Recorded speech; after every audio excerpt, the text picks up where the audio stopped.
నమస్తే everyone, welcome to RK education. ఈరోజు Indian polity by M Lakshmikanth for civil service and state service exam సంబంధించినటువంటి book ఏదైతే ఉందో, so ఈ బుక్ని టోటల్గా ఎన్ని పార్ట్స్గా డివైడ్ చేయడం జరిగింది. సో ఆ ఒక్కొక్క పార్ట్లో ఉన్నటువంటి చాప్టర్స్ ఏంటి, ఆ చాప్టర్స్లో ఉన్నటువంటి సైడ్ హెడ్డింగ్స్ ఏంటి అనేది కూడా ఈ వీడియోలో మనం తెలుసుకునే ప్రయత్నం చేద్దాం.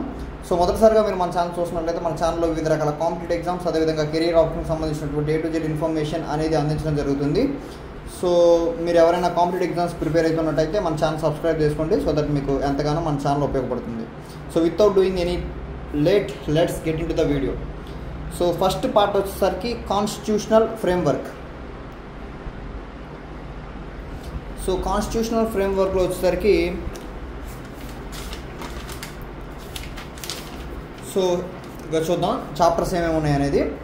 So historical background, making of constitution, concept of constitution, silent features of constitution, preamble of constitution, union and its territories.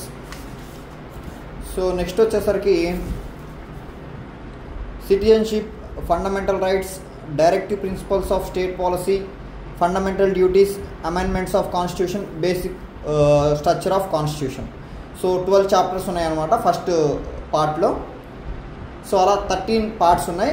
So వాటిలో ఉన్నటువంటి చాప్టర్స్ ఏంటనేది కూడా మనం తెలుసుకునే ప్రయత్నం చేద్దాం. సో పార్ట్ 2 వచ్చేసరికి సిస్టమ్ ఆఫ్ గవర్నమెంట్స్. సో ఇందులో సరికి parliamentary system, federal system, centre state relation, interstate relations, అదేవిధంగా emergency provisions. So third part వచ్చేసరికి సెంట్రల్ గవర్నమెంట్. ఇందులో president, vice president, prime minister, central council of ministers, cabinet committee, parliamentary committee, Indian parliamentary group, Supreme Court, judicial review, judicial activism, public interest litigation. So ఈ chapters ఉన్నాయన్నమాట part 3లో. So ఇప్పుడు part 4 వచ్చేసరికి state government. So governor, chief minister, state council of ministers, state legislature, high court, subordinate court, tribunals, consumer commissions, Lok Adalats and other courts. So ఇవి ఉన్నాయి మనకు వచ్చేసరికి 4th పార్ట్లో. అయితే నేను కింద ఉన్నటువంటి సబ్ హెడ్డింగ్స్ అవి చదవట్లేదు. If you want you can read, ఓకేనా. సో పార్ట్ 5 వచ్చేసరికి లోకల్ గవర్నమెంట్. ఇది చాలా ఇంపార్టెంట్ అని చెప్తూ ఉంటారు బేసిక్గా. సో పంచాయతీరాజ్, అదేవిధంగా మున్సిపాలిటీస్. సో పార్ట్ 6 వచ్చేసరికి union territories and special areas. So ఇందులో వచ్చేసరికి union territories, scheduled and tribal areas.